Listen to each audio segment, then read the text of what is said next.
Okay, let us start the session.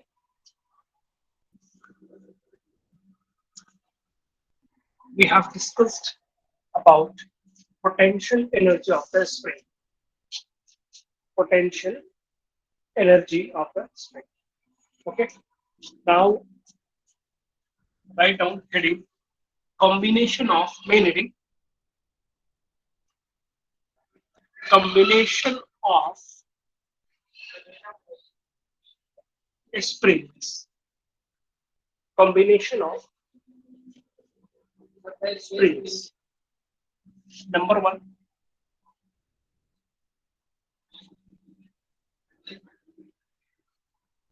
strings in series. Springs in series.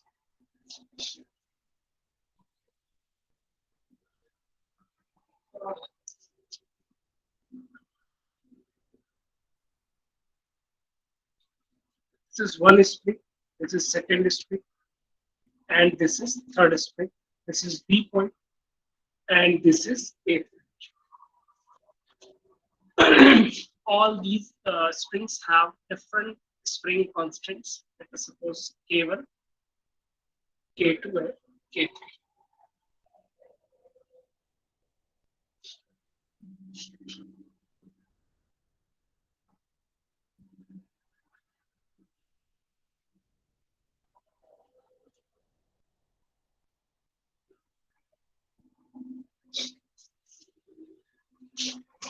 इस point को अगर fix कर दिया जाए, यहाँ से अगर F फोर्स अप्लाई किया जाए, F ध्यान रखना है। पहले इस बात को मैं ऐसे ही रहने देता हूँ। आप समझ लो, let us suppose this is the wall and one spring is attached to the wall. If we apply a force F, what will happen to this wall?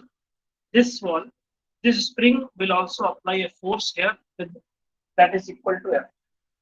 जैसे मैं कहूँ कि अगर इस वॉल को ना बनाया जाए, अगर ऐसे ही रखा जाए और एक साइड से स्प्रिंग को अगर F फोर्स से खींचा जाए, तो क्या इस स्प्रिंग पे फोर्स लगेगा?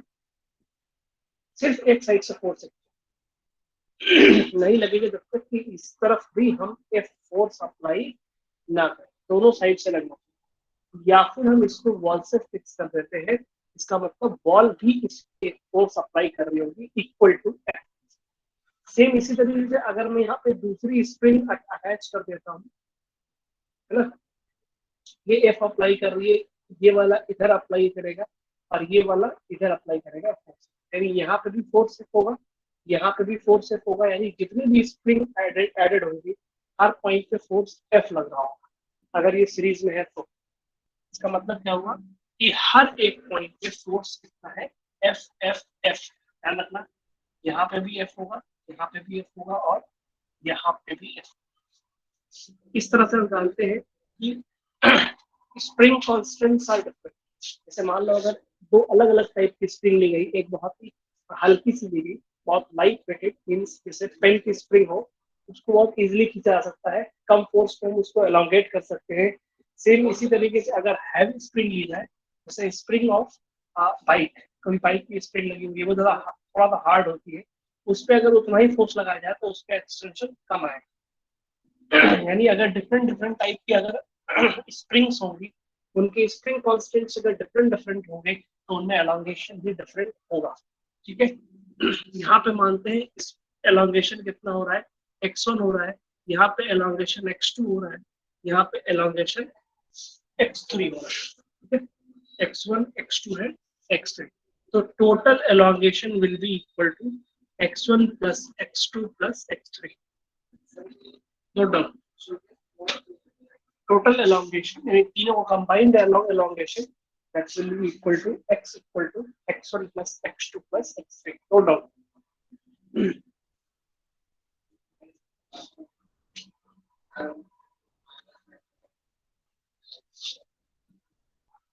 And you know very well, F is equals to kx. You can put here in place of x, you can put here F by k equal to here F by K1 because force will be same, F by K2 and F by K3. You can cut F, you can take common and you can divide by F. You will get finally 1 upon K equal to 1 upon K1 plus 1 upon K2 plus 1 upon K3. अगर springs parallel series में होंगी, springs अगर series में होगी तो जो equivalent आएगा, equivalent spring constant that will be equal to 1 upon K1 plus 1 upon K2 plus 1 upon K3.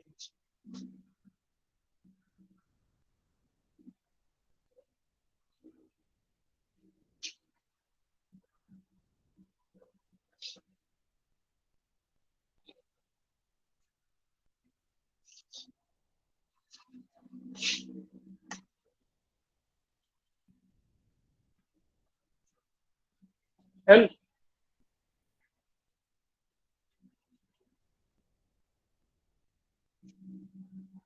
any problem?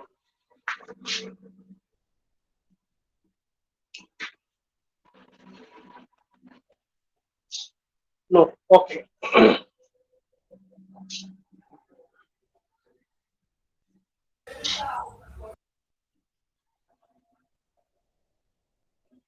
Next, springs in parallel.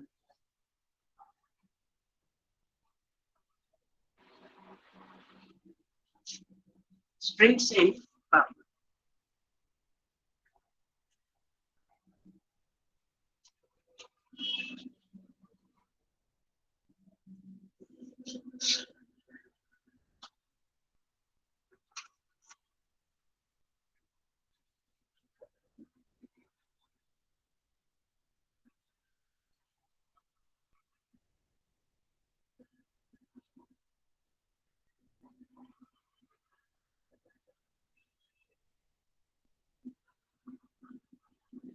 अगर ऐसे elongate करके खींचा जाए इसको, this is K1, this is K2 and this is K3. F is equals to you know very well Kx. F is equals to Kx. Which quantity will remains the same? अगर ऐसे खींचा जाए इसको elongate किया जाए तो बताओ which quantity will remains the same?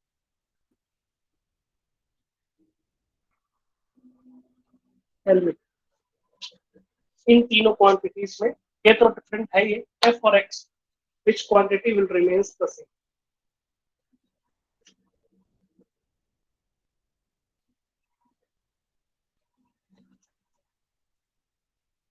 F.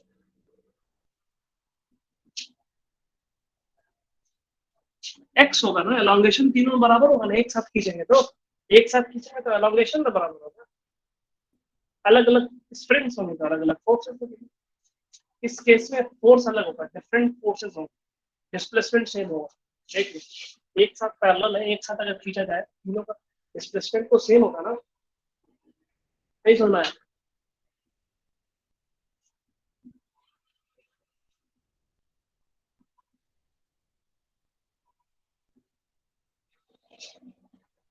Yes और नो? अरे इसको अगर खींचेंगे तीनों को एक अलग अलग थोड़ी खींच रहे हैं, फिर अलग अलग खींचेंगे तो पैरेलल कैसे हो गया? तीनों को एक साथ अगर हम खींचेंगे तो एलोंगेशन तीनों में सेम है. ठीक है, इसलिए एक्स सबका सेम होगा, एक्स सबका सेम होगा. इसमें फोर्सेस अलग अलग होंगे. अगर मैं यहाँ पे फोर्स एफ अप्लाई कर रहा हूँ तो इसमें F1 होगा, इसमें F2 होगा और इसमें F3 होगा. Note down. F is equal to F1 plus F2 plus F3. It is Kx, it is K1x, it is K2x, it is K3x. X is same. You can take common and you can also divide here. You will get K is equal to K1 plus K2 plus K3. This is the result.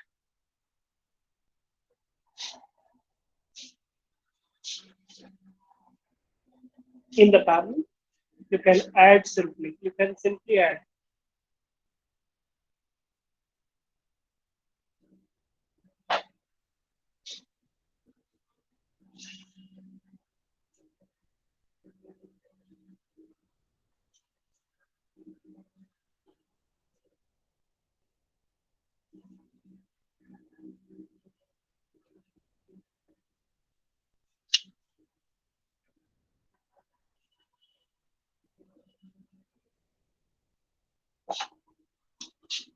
Done.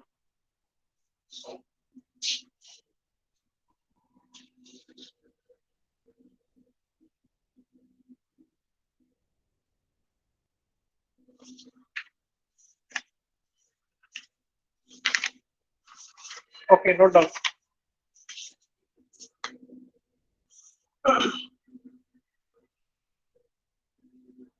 Write down heading: Principle of conservation of energy. Principle of conservation of energy. Principle of conservation of energy.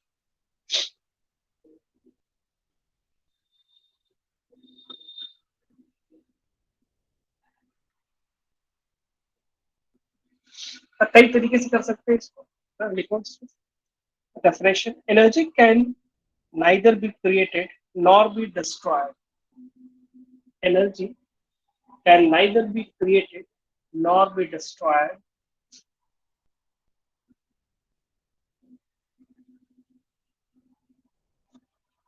It may be transferred from one form to another. It may be transferred from one form to another. एक form से दूसरे form में इसको convert किया जा सकता है. जैसे इलेक्ट्रिकल एनर्जी को हम हीट एनर्जी में, इलेक्ट्रिकल एनर्जी को हम साउंड एनर्जी में, इलेक्ट्रिकल एनर्जी को हम लाइट एनर्जी में, है ना, मैकेनिकल एनर्जी को हम इलेक्ट्रिकल एनर्जी में. इस तरह से बहुत सारे कन्वर्सन हम कर सकते हैं, जैसा कि आपने 10th क्लास में पढ़ा.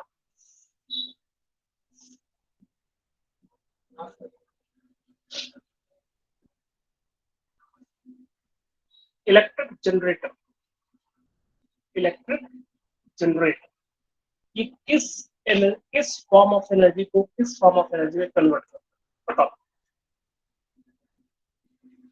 LV answer.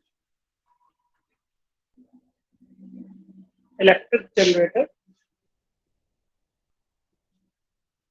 किस एनर्जी को किस एनर्जी में कन्वर्ट करता है,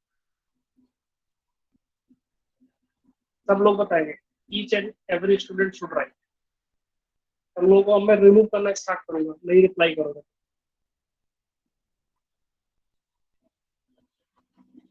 रिप्लाई नहीं करूंगा, रिमूव कर दूंगा.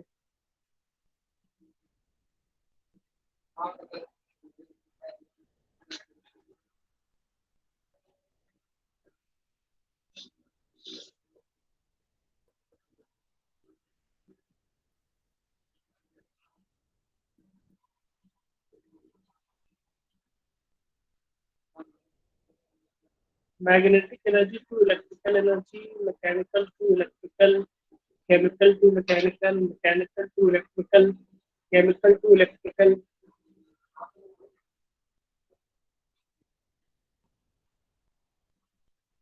केमिकल टू इलेक्ट्रिकल,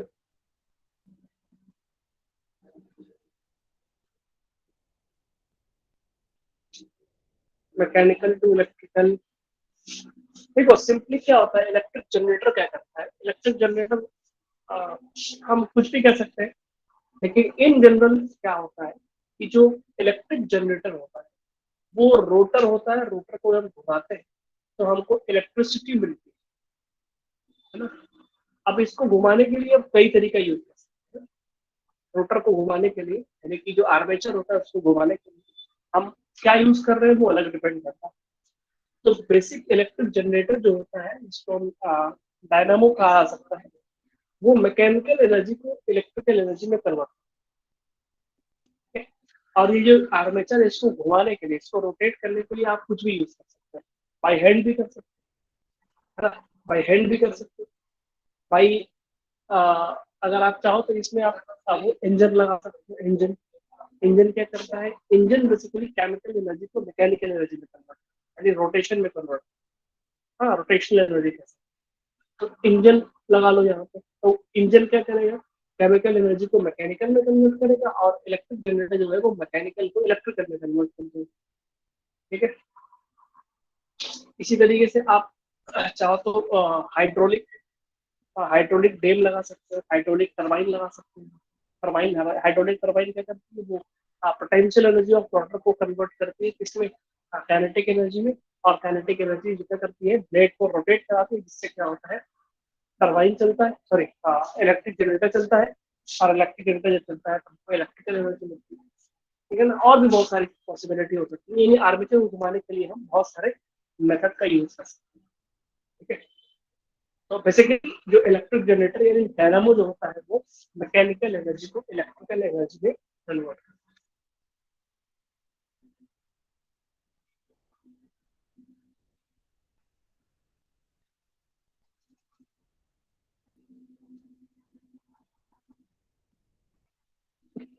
ओके,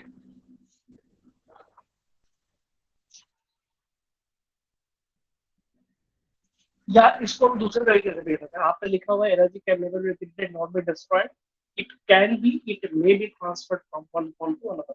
दूसरे दूसरे फॉर्म में आप लिख सकते हो, सेकेंड टाइप और करके लिख लो, total energy of an isolated system, total energy of an isolated system.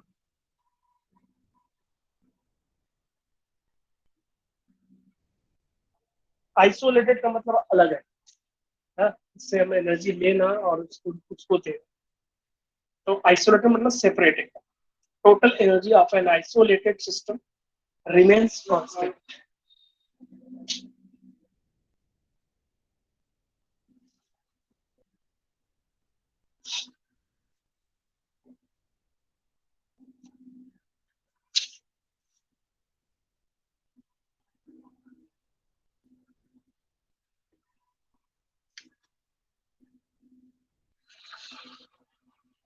Write down heading power.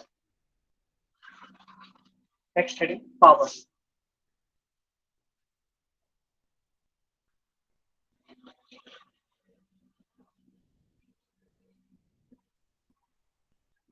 Power is defined as the rate of doing work. Power is defined as the rate of doing work.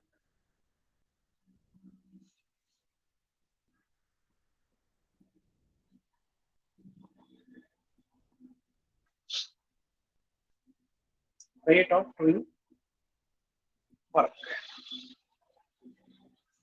P average. Average power की अगर हम बात करें तो W upon T average power.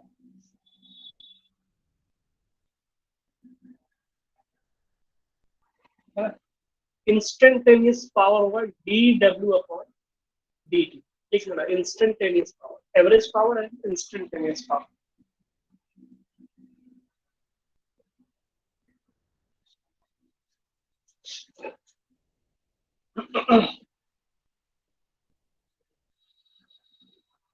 Okay, इसको हम ऐसे भी लिख सकते हैं,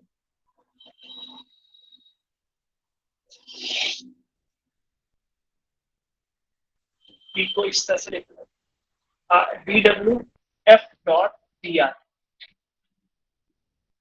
upon d, W equals to F dot d r, dot product होता है डी आर अपॉन डी, ऐसे लिख सकते हैं F dot d r upon D. D r upon D की वेलोसिटी हो जाएगी, तो power force dot velocity, F dot we power की यूनिट जो हो जाएगी वो जूल पर सेकेंड, या इसको हम वॉट कहते हैं,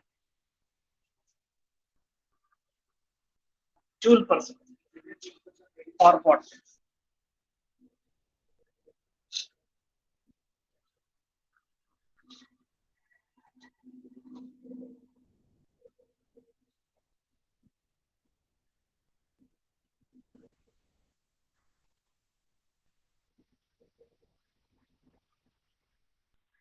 Write down next heading kilowatt hour. Kilowatt hour. Kilowatt hour. 1 kilowatt hour is the 1 kilowatt hour is the electrical energy consumed electrical energy consumed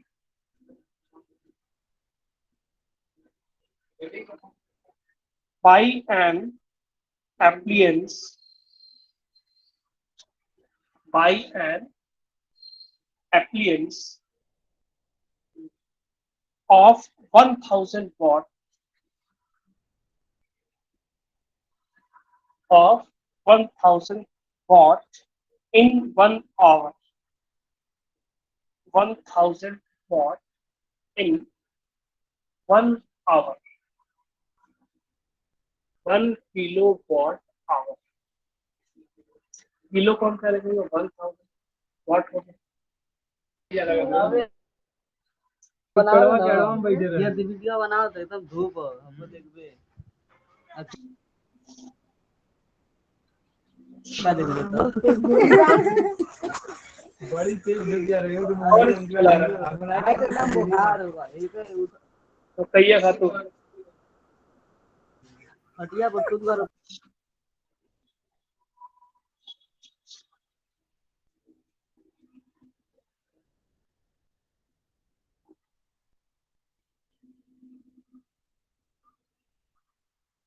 1 kilowatt hour 1000 our को हम कन्वर्ट कर देंगे मिनट है सेकेंड है ना तो 1000 मल्टीप्लाइड बाई 3600 3600 या इसको हम डायरेक्ट लिख सकते हैं 1 2 3 4 5 6 यानी कि 3.6 इंटू 10⁶ वॉट सॉरी जूल होगा ना ये वॉट हो गया और जूल सेकेंड आपका सेकेंड वॉट सेकेंड मतलब जूल होगा 3.6 10⁶ joule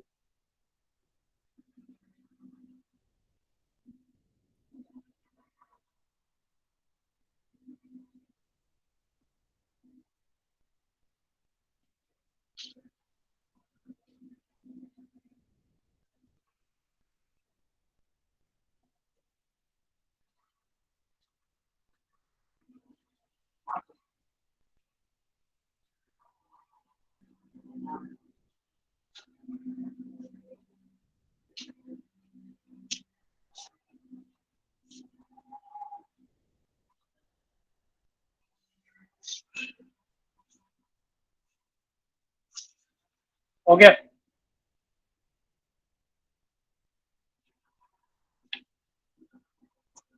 write down a question a man weighing 60 kg a man weighing 60 kg climbs up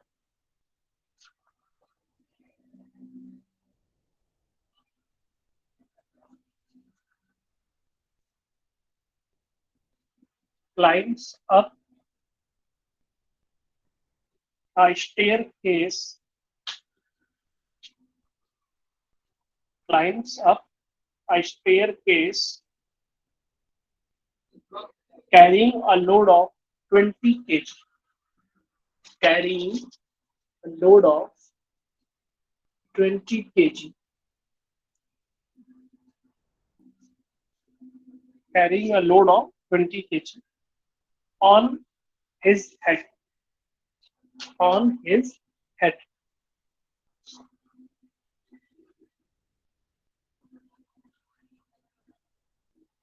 the staircase has 20 steps 20 steps a staircase has 20 steps each of height 0.2 meters 0.2 meters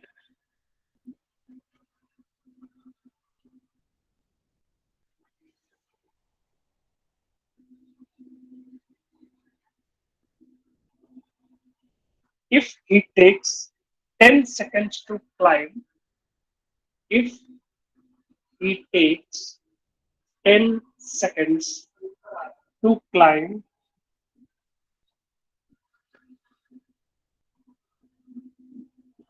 find his power.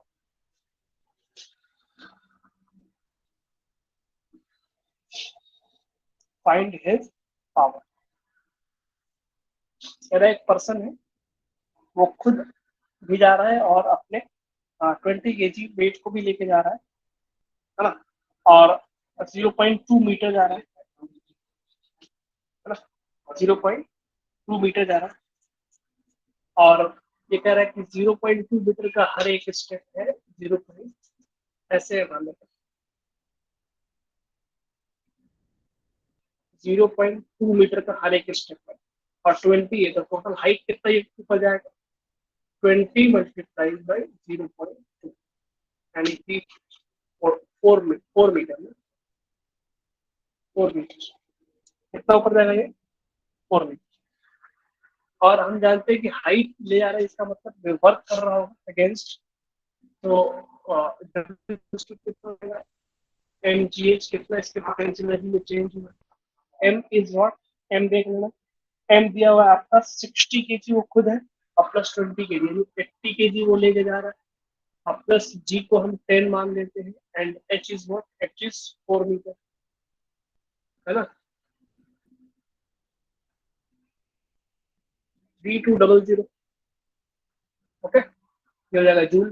Power पूछा हुआ है तो power W upon P होता है, 3200, और upon में दिया हुआ है कितना, अपॉन में दिया हुआ है 10 सेकेंड, 10 सेकेंड 10 कैंसिल हो जाएगा, 320 वॉट इसकी power, 320 what is the power.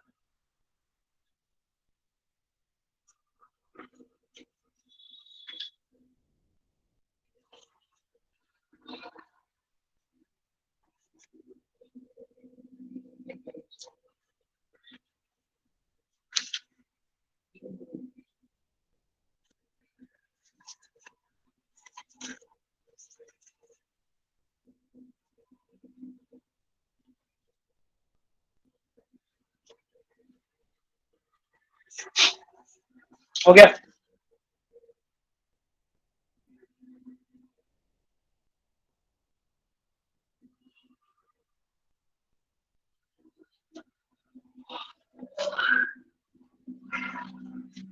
Hmm, 320 what, okay.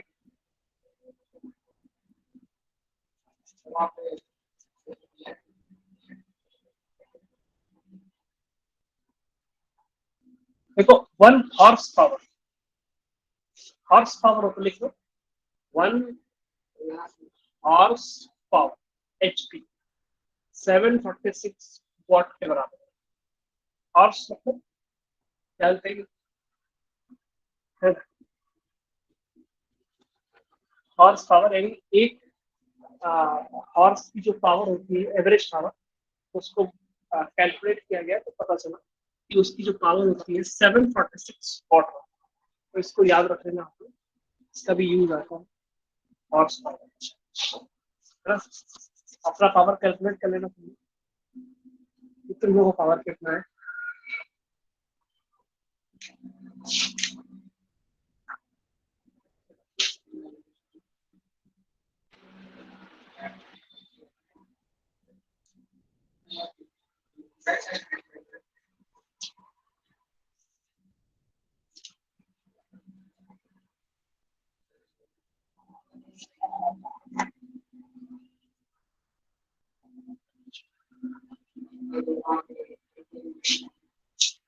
देखो ब्रेक हॉर्स पावर होता है, एक होता है हॉर्स पावर, है ना.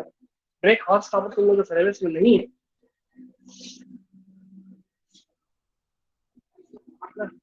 एक होता है ब्रेक हॉर्स पावर, BHP है. उसको जनरली हम अगर SI यूनिट की अगर बात करें तो brake power, brake power, engine कितने पावर का है और ब्रेक पे कितना, यानी कि अल्टीमेटली वो कितना पावर अप्लाई कर रहा है.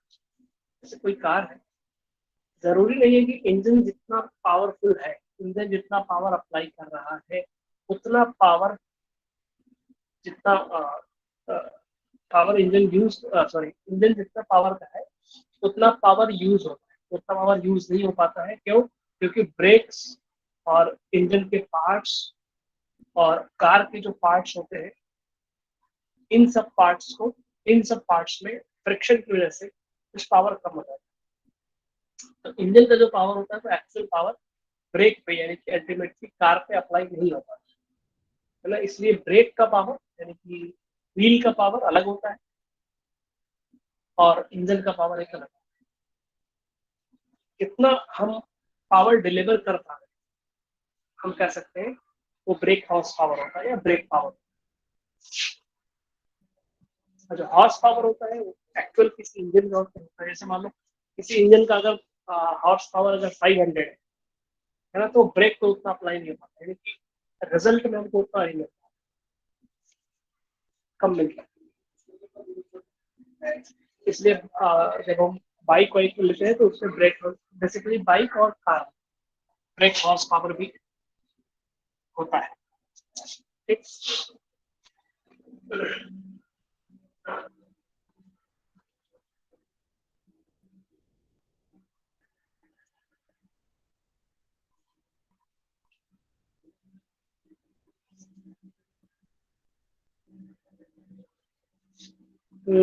इस पे क्वेश्चंस भी हैं और बहुत सारे क्वेश्चंस हैं।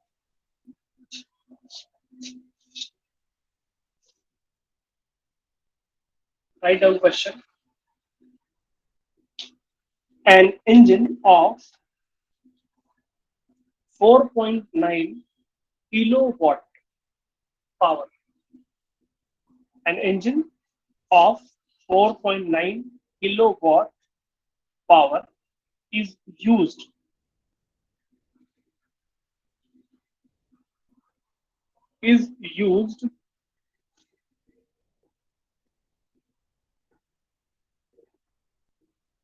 to pump water from a well to pump water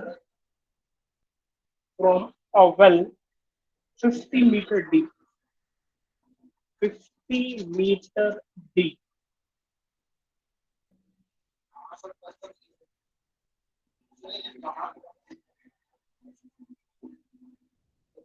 Right? 50-meter deep. Calculate the quantity of water in kiloliter. Calculate the quantity of water in kiloliters which can pump out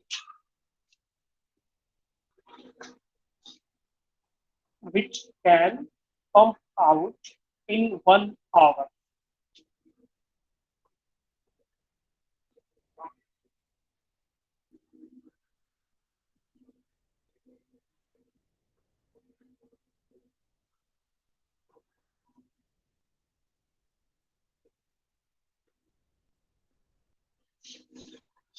simple formula use करेंगे P is equal to mgh upon T,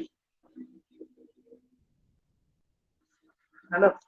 4.9 into 10 to the power, kilo में दिया ना, kilowatt into m को m रहने देंगे, g को 9.8 रखें और h 50 मीटर गिवन और t 1 आवर दिया हुआ है, मीन 60 मल्टीप्लाई है 60।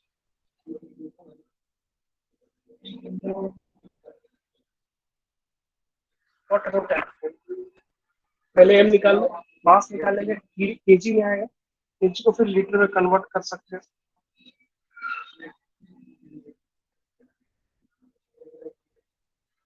और फिर लीटर को किलो लीटर में कर सकते हैं। चलो बताओ।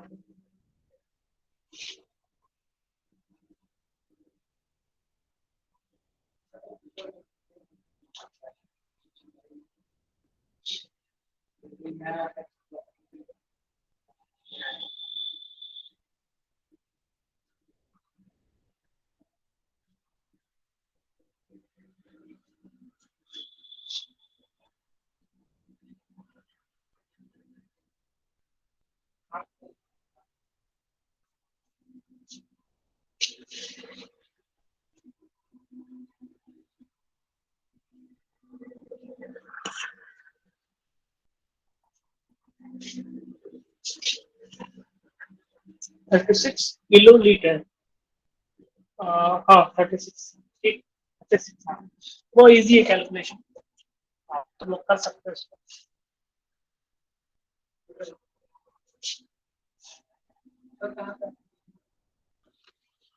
मैं इजी कैलकुलेशन करूंगा, तुम लोग इंसल्ट हो जाएगा, है ना, इसलिए इतना इजी कैलकुलेशन मैं नहीं करने जा रहा हूँ।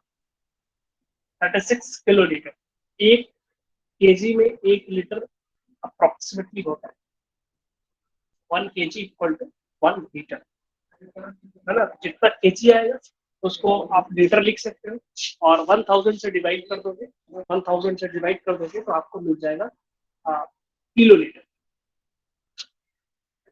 इट्स वेरी सिंपल, 36 kg, यहाँ पे आप लिख, sorry 36,000 kg, 36,000 you can write here liter, and you can divide here by 1000, you will get 36 kilo. That is the final answer.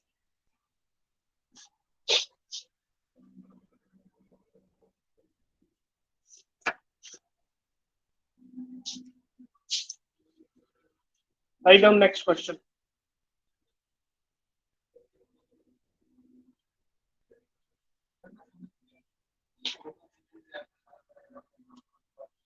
Next question. A lift is designed. A lift is designed to carry a load of 4,000 kg. To carry a load of 4,000 kg through 10 floors. Through 10 floors of a building. 10 floors of a building, 6 meter per floor. 6 meter per floor in 10 seconds. In 10 seconds, calculate the horsepower of the lift. Calculate the horsepower of the lift. Very simple. Power is equals to W upon T. M lift करने की बात आ रही है, यानी mgh upon T. M आप यहाँ पे put कर सकते हो, कितना दिया मैंने 4,000, है ना, 4,000 multiplied by 10 multiplied by height is also given. It is 10 और 10 फ्लोर है और 6 मीटर का है, तो टोटल हाइट कितना हो जाएगा 6 multiplied by 10 अपॉन में time is it is taking 10 second, तो वो इजी हो जाएगा, 10 से 10 कैंसिल हो जाएगा और करके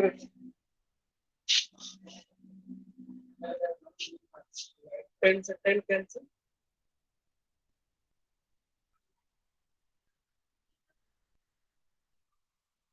ये 1 2 3 and 4, हाँ वॉट, ये तो वॉट में हमको उसमें निकालना है, क्या नाम है, kilo, sorry horse power, 24 triple 4 time 0 upon 746 horse power. अब इससे डिवाइड करोगे तो कितना आ रहा है, डिवाइड करके बताओ कितना आ रहा है, डिवाइड इट फास्ट,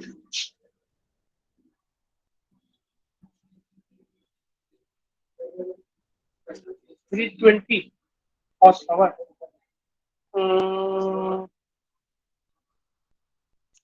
हाँ अप्रोक्सीमेटली 320 अप्रोक्स आ रहा है, 315 आ रहा है, मुझे लगता है 9.83 होगा क्वेश्चन में, 9.83 होगा, तो हो सकता है इसको डिवाइड करके देखो तुम, 321.4 आ रहा है। अब देख लेना कि इसमें सोल्यूशन में 9.8 लिया होगा, हो सकता है in place of g there में बी 9.8 होगा तो कुछ कम हो जाएगा थोड़ा 321.4 ठीक है 321.4 321.7 इतना तो डिफरेंस आ रहा है कैलकुलेटर से कर लो अब जो भी आएगा 322 आ रहा है ठीक no problem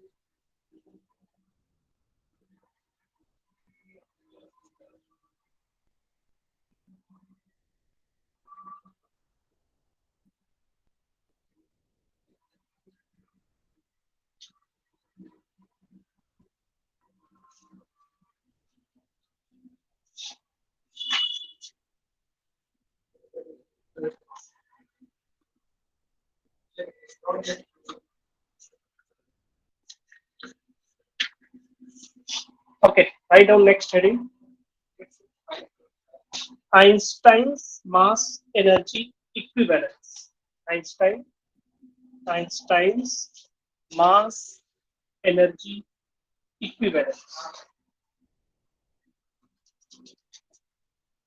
Einstein's mass energy equivalence क्या होता है बताओगे कोई बताएगा पढ़ा होगा थोड़ा बहुत तो जानते ही हो आइंस्टाइन के बारे में और उनका जो फेमस रिलेशन है वो भी आपको पता ही होगा कुछ स्टूडेंट जानते होंगे बाकी लोगों को मतलब ही नहीं होता है क्या हो रहा है क्या जा रहा है ना हाँ equal to M C square good very good very good equal to M C square E equal to M C square E इसमें लिख लेना energy M mass C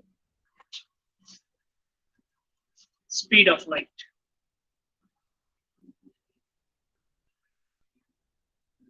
speed of light that is 3 into 10 to the power 8 meter per second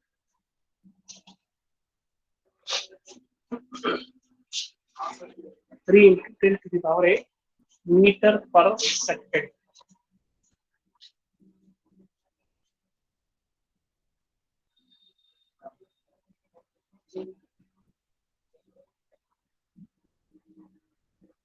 क्या कहता है Einstein Einstein energy मास relation कहता है कि अगर किसी मास को पूरी तरह से कंप्लीटली बर्न किया जाए या कन्वर्ट किया जाए into energy if the mass is completely converted into energy then energy will be equal to m multiplied by speed of light square ना बहुत सिंपल है इसको याद रखना ठीक है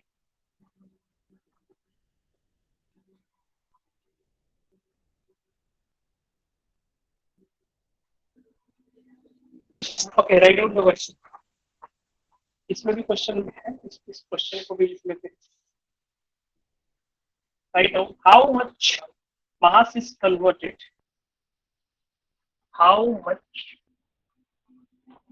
mass is converted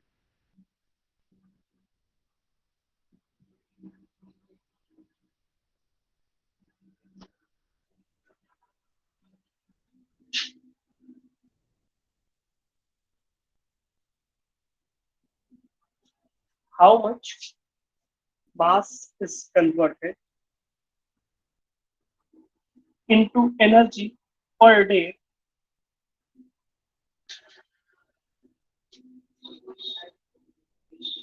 into energy per day in Tarapur nuclear power plant.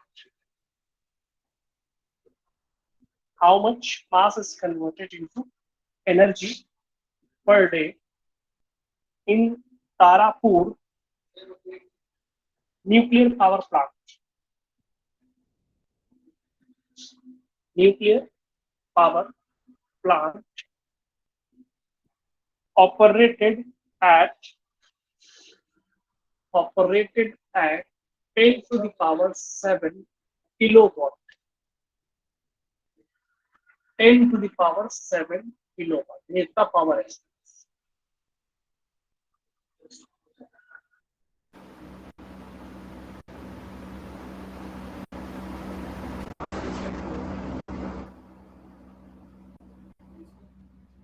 Is equal to W upon T।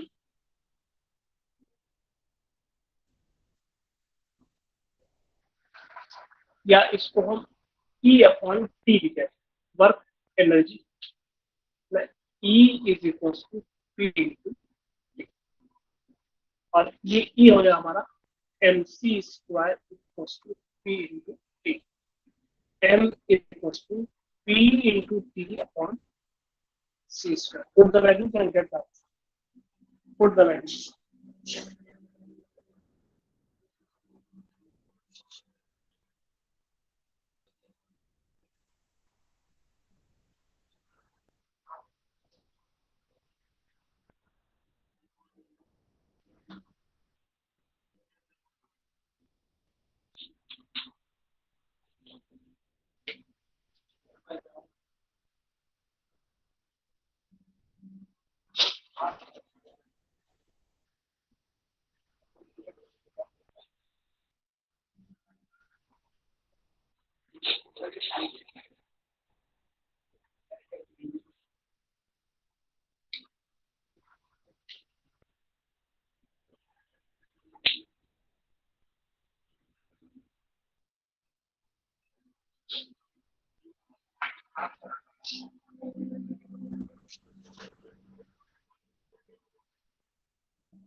Simple है, आप वैल्यूज पुट करो, आंसर निकालो। किसी का है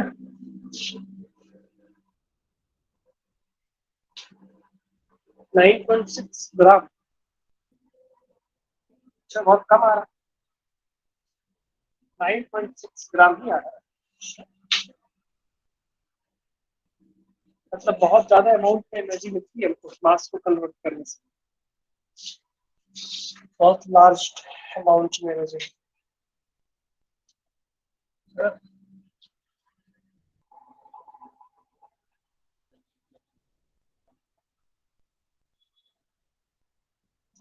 देखो यहाँ पे M is equal to power, power कितनी है 10 to the power 7 per day. 10 to the power 7 per day मतलब कितने आवर हो गए 24 आवर। 24 आवर को अगर हम मिनट में कन्वर्ट करें और फिर सेकेंड में कन्वर्ट करें, ठीक है, ये हो गया हमारा total hour multiplied by time. Sorry, time total, hour multiplied by upon C 3 into 10 to the power 10 होगा ना, किलोवाट को वाट में करेंगे तो। हाँ, किलो वाट है, सही कह रहे हैं। यहाँ पे 10 की पावर और मल्टीप्लाई करना, इसको 7 की जगह पर 10 करना, सही कह रहे हैं। किलो वाट है ना, वाट।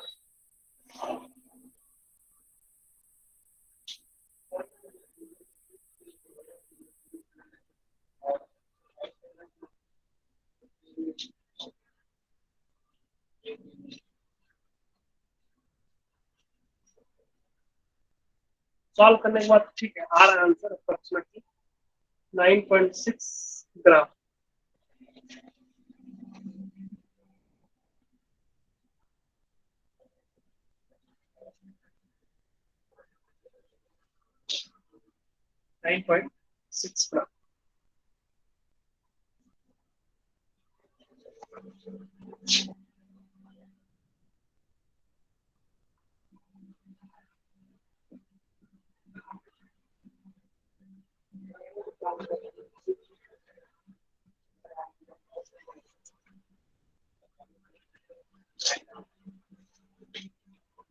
ठीक है, इस चैप्टर को इस चैप्टर में एक टॉपिक और बचा हुआ हमारा, बहुत बड़ा चैप्टर नहीं था ये, कोलिजन बचा हुआ। 1 से 2 लेक्चर कोलिजन का मिलेगा, 2 लेक्चर, उसके बाद चैप्टर फिनिश हो जाएगा। आप चैप्टर इस चैप्टर के क्वेश्चन करते रहना, फिर एनसीईआरटी के क्वेश्चन करा देंगे,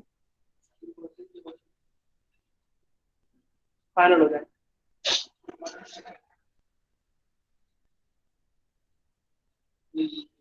any doubt?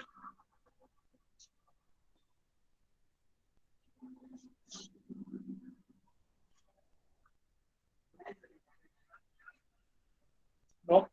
Okay, if no, write your attendance and leave the class. Thank you.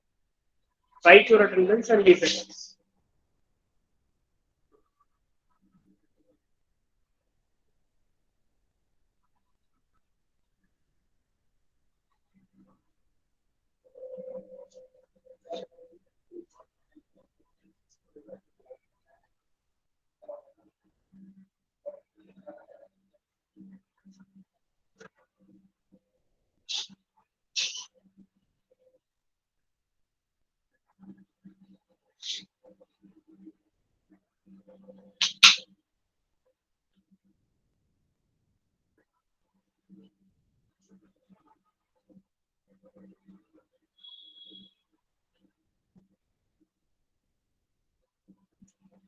Write your attendance and leave the class.